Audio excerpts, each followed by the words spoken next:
So I'm here in Artist Alley at Fan Expo Canada, and I'm at the Raid booth, and of course I'm talking to Ramón Pérez, and we're talking about the Raid Anthology Volume 3.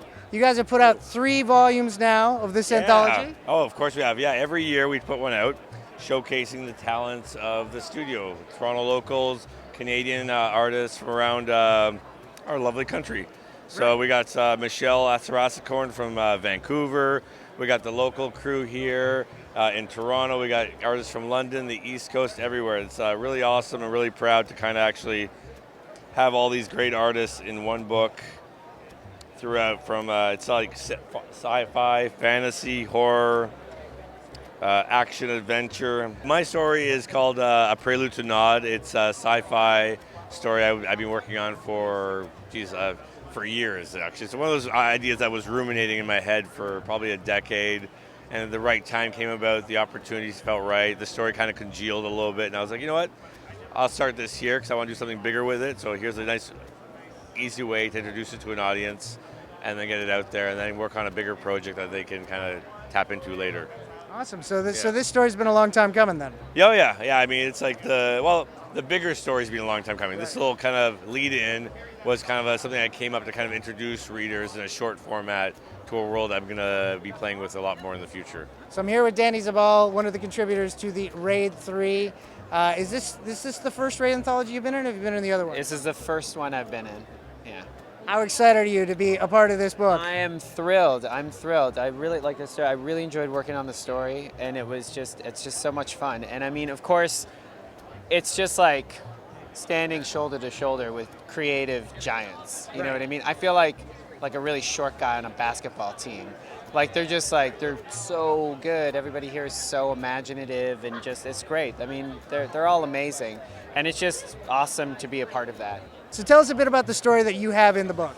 Okay, so the story is about a anthropomorphic bear who's stranded on Earth, and he has to drive an Uber around. Really? Yeah, and he's just not happy with his life. In his former life, he was an astronaut. My family's from the Middle East, so from Lebanon. Okay. So it's sort of based on my uncle Safwan. He passed away a long time ago. Anyway, it was a really important part of my childhood. Really nice guy, great cook, and he was from Egypt. And in Egypt, you know, he had more opportunity. Right. And he came here and he drove a cab, and the only thing he had was his dignity. You know what I mean? And so I think about him every day, and so I just sort of wrote this bear story sort of for him, you know, in a way. That's awesome. That's a very personal story. Oh yeah, absolutely. For me, it's always got to be personal. I always try and like put myself in it as much as I can. So that's always your inspiration, is taking something from you and then working out right? Absolutely, yeah. Tell us a bit about your stories in the book.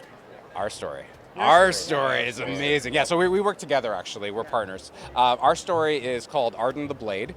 It is a crazy fantasy meets sci-fi meets heavy metal mashup about a girl struggling with memories of her father. She has this life debt that's being held by a bar owner in a fantasy sex bar. Okay. Yeah. That's what the story really is. This is just picked up, everyone. Yeah. This is what it really is. Yeah. And so, you know, the day that could be her last day being indebted to the owner of this bar, all hell breaks loose. And the person who's going to take her debt there's an attempt on her life, and she has to fight back. So it's kind of crazy. I don't want to spoil it. I mean, it's a short story, right? But that's the setup, and it's definitely something that, it's wild. That sounds like an exciting setup. Yeah. It's a crazy story. We're really excited about it, so we can't wait for people to pick up Raid 3 and check it out. So what was the impetus to decide, hey, we're going to start putting out these anthologies of our own? Well, I think, you know, as you work for clients all the time and you're always doing work for other people, and while it's amazing to work on Spider-Man and the X-Men and all these great comics and characters and IPs, you kind of want to do your own stuff, you know, and this is just an opportunity to do something with, you know, we have a light editorial team that kind of looks over stories. We talk about them with the creators, but at the end of the day, just an easy way. There's no gatekeepers. There's no like red tape to go through. There's no, you know, higher up corporate to approve things. It's just like, hey, we want to put something out. Let's just get it to the public. put the stories in here, have fun with it, and just get it out there. What is your favorite genre to work in? I'll start with you. Sci-fi fantasy. Yeah? Yeah, I know that's two genres, but I can't. They go together. Yeah, that's it. It's like chocolate and peanut butter, sci-fi fantasy. yeah. Those two. Those two? Those- yeah. Yep. Okay, how about yourself? Yeah, like I really love fantasy sex bars. I mean, Who doesn't, man? Who doesn't, you know? Raid 3. Raid 3 fantasy sex bars. That's all you need to know. That sells the book. that's right. Yeah, That's right. yeah. Yeah, pick it up now. All right, well, I want to thank you for talking with me today, man. pleasure. Looking forward to reading Raid 3. Loved volumes 1 and 2. And look forward to more.